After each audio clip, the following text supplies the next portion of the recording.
继续来看这个危险的场景，有民众坐通联客运要离高速公路局这站来落车，但是司机袂记伫靠站，竟然互乘客直接离高速公路顶就来落车。乘客指控，讲因会沿着路边安尼行落高速公路是心惊胆吓，有够危险。通联客运是回应讲，是因为司机让这个救护车先行了后，错过停站的位置，讲会甲司机来处罚，嘛甲乘客回失礼。廿号线咧行路，毋过因行的是高速公路，边仔轿车一台线一台经过。有民众发文章表示因坐公车，毋过司机袂记停车，怎放因伫高速公路落车。高速公路顶车来客去，刚等伫咧半路中叫人向行，实在是真危险。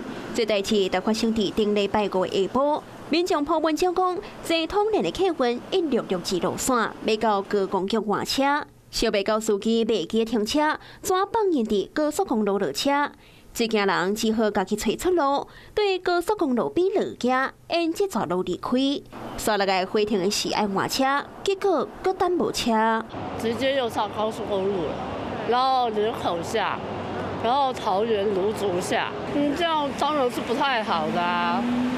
他虽然做了补救动作，但是那还是很危险的，有点不太好，因为蛮危险的。因为这边的高速公路是大车，其实车多，然后而且又很快，所以我觉得丢高速公路蛮危险的。以安全上来说，还是会希望是下一站，因为把人丢在高速公路，就你要人家去哪里？高公局这站车若无停，刷落来第二接上高速，继续驶对后一站。以166回路线来看，到后一站车拢爱20分钟，若无坐到，就爱用搁较侪时间来往回。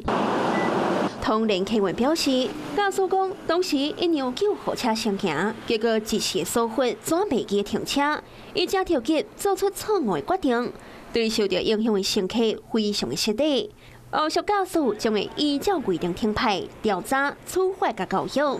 另外，也会增加专站的驾驶教育，强调相关的安全规范。Hello， 我是蒋欣梅。想要抢先掌握最及时的新闻资讯吗？赶快订阅、按赞、开启小铃铛，锁定华视新闻 YouTube 频道。